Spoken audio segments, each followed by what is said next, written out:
Bonjour et bienvenue sur le podcast de Se Regarder Voir. Je suis Tremor Balbous et je vous souhaite une belle écoute de ma chronique intitulée cette semaine « Activement patient ».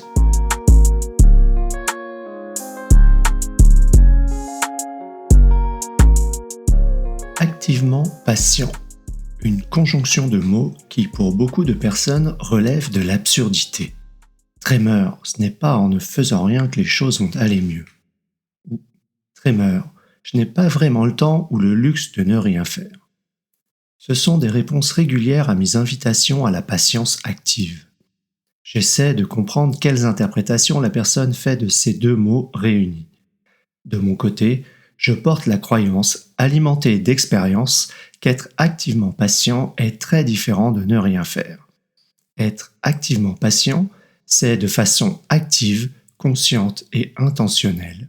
Sentir, écouter, observer, analyser et savoir attendre le moment opportun pour engager un prochain geste approprié.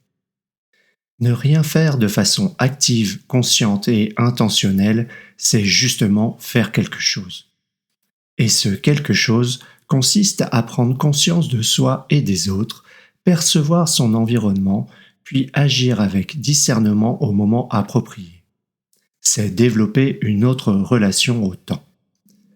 Pour beaucoup d'entre nous, ce n'est pas dans nos habitudes. C'est même contre-intuitif dans certaines situations tempétueuses.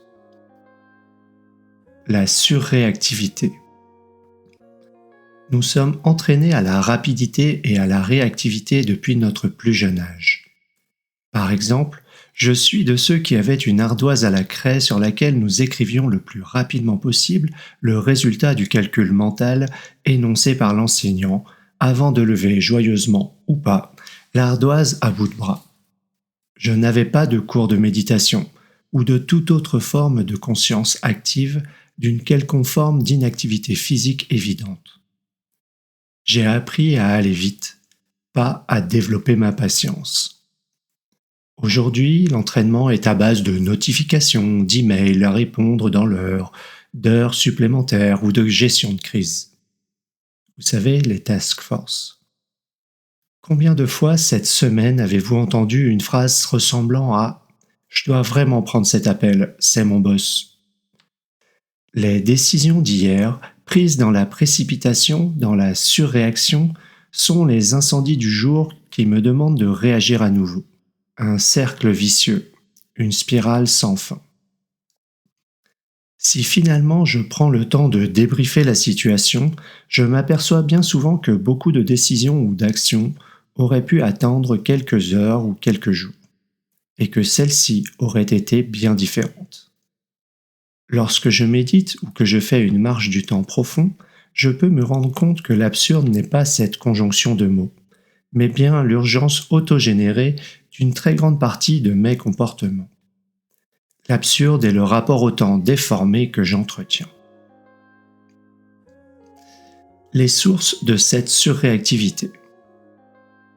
J'ai l'impression que cette surréactivité provient d'injonctions souvent implicites et qui prennent parfois plusieurs formes. La peur, consciente ou inconsciente, de vivre certaines conséquences imaginées. Par exemple, si je ne m'inquiète pas ou ne réagis pas, je ne suis pas engagé ou je ne suis pas un leader. Si je ne fais rien, je ne suis rien ou je ne sers à rien. Si je ne réponds pas à mon manager dans la minute, je serai licencié, etc. Nous sommes le plus souvent guidés par nos peurs et je crois qu'un premier pas serait de le reconnaître. Ces injonctions implicites sont aussi alimentées par des intentions souvent inconscientes qui se cachent parfois derrière « il faut que ». Il faut que je réponde rapidement. Je dois faire figure de bon élève. Il faut que je trouve une réponse avant mes collègues. Je veux être promu. Il faut que je publie les photos de mon repas sur Insta, car je veux faire partie de la communauté. Ces intentions non conscientisées ou parfois refoulées orientent notre attention et notre action. La patience active intentionnelle enclenche une autre forme d'attention et des résultats nouveaux. Dans les moments tumultueux, mon attention contrainte, réduite ou dispersée me conduit à considérer peu d'éléments, à confondre faits et émotions, à utiliser une expansion temporelle limitée, à faire des liens de cause à effet fantaisistes ou à laisser une forme d'expression de mon ego peu générative envahir l'espace. Je configure alors tout en une seule histoire, parfois simpliste, à laquelle je m'attache. J'agis à partir d'une qualité de conscience restreinte. Je suis curieux de lire en commentaire les autres sources que vous identifiez. Pratique. Me hâter d'être patient. Je vous invite à la pratique suivante lorsque vous détectez être en sur-régime. Pour une première fois, prenez un moment pour vivre calmement la pratique en faisant une pause à chaque étape au cours de la lecture ou de l'écoute de ce texte. Vous pouvez aussi y revenir plus tard. Étape 1. Sentir son corps. Portez attention à l'ensemble de votre corps comme si vous passiez dans un scanner. Étape 2. Prendre conscience de sa respiration. Concentrez-vous sur votre respiration et sur vos battements cardiaques. Étape 3. Ajuster sa respiration. Prenez de profondes et amples respirations pour apporter le calme. Étape 4. Clarifiez ce qui se passe vraiment. Prenez différents points de vue, imaginez plusieurs histoires, reconnaissez vos préférences et faites des liens. Étape 5. Explorer différentes solutions et agir si cela est encore nécessaire. L'impact sur notre système nerveux. Dans leur livre Unleash Your Complexity Genius, Jennifer Garvey-Berger et Caroline Coughlin expliquent l'impact de la complexité lorsque nous la laissons nous submerger. Elle donne aussi de nombreuses pistes pour en sortir. Rester en permanence dans la suractivité ou sous haute intensité maintient tout notre corps sous stress sur de très longues périodes. Cela empêche notre corps, et en particulier notre cerveau, de fonctionner à son plein potentiel pour aborder la situation. À long terme, on peut voir apparaître différentes maladies ou manifestations nocives à la santé liées à ce stress. Certes, c'est contre-intuitif, mais plus la tension monte, plus nous devrions prendre notre temps, relaxer notre système nerveux pour permettre à notre corps, incluant notre cerveau, de profiter de tout son potentiel d'analyse, de créativité et de décision. L'impact sur la pertinence de nos actions. Lorsque nous activons le système nerveux sympathique, sous stress, ou que nous ne prenons pas une posture activement patiente, nous engendrons les conditions suivantes menant à des actions à court terme générant souvent elles-mêmes beaucoup d'agitation, car nos capacités de discernement spatial et temporel sont affectées. Des tentatives de contrôler des choses pour lesquelles nous n'avons pas le contrôle, car nous avons de la difficulté à nous détacher de la situation, nous y sommes immergés. Des actions sur les symptômes plutôt que les causes profondes, car nous prenons en considération trop peu d'éléments, uniquement les plus évidents, et nous créons des relations de cause à effet linéaires et séquentielles simplistes. De la fatigue, de la frustration ou des tensions, car nous accumulons le stress, ne permettant pas à notre système de revenir à la normale. Nous fonctionnons en sur-régime, en mode résolution de problèmes, plutôt qu'en mode créateur de résultats et de valeur à long terme.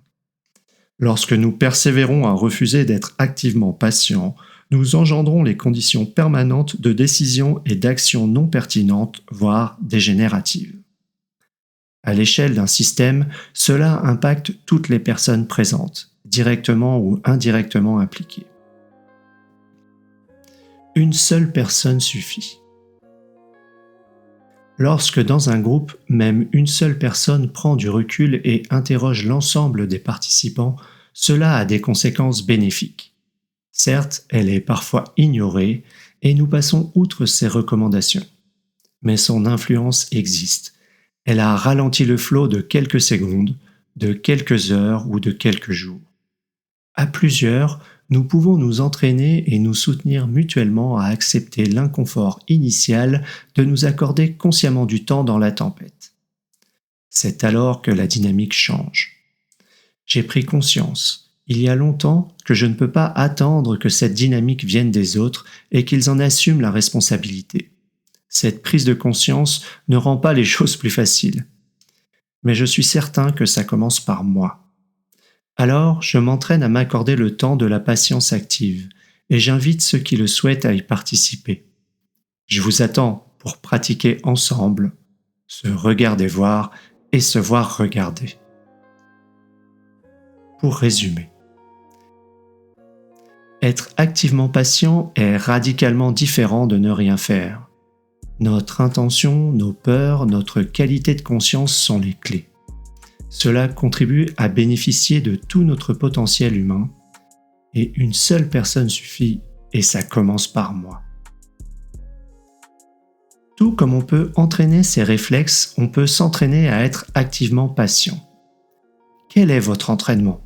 Quelle différence cela fait-il sur la soutenabilité de vos accomplissements ? Merci pour votre écoute. Vous pouvez retrouver l'article associé à cet épisode sur le blog de Se Regarder Voir, se-regarder-voir.com. N'hésitez pas à y contribuer vos récits d'expérience et commentaires, ainsi qu'à vous abonner pour recevoir chaque semaine l'audio et son article. À la semaine prochaine!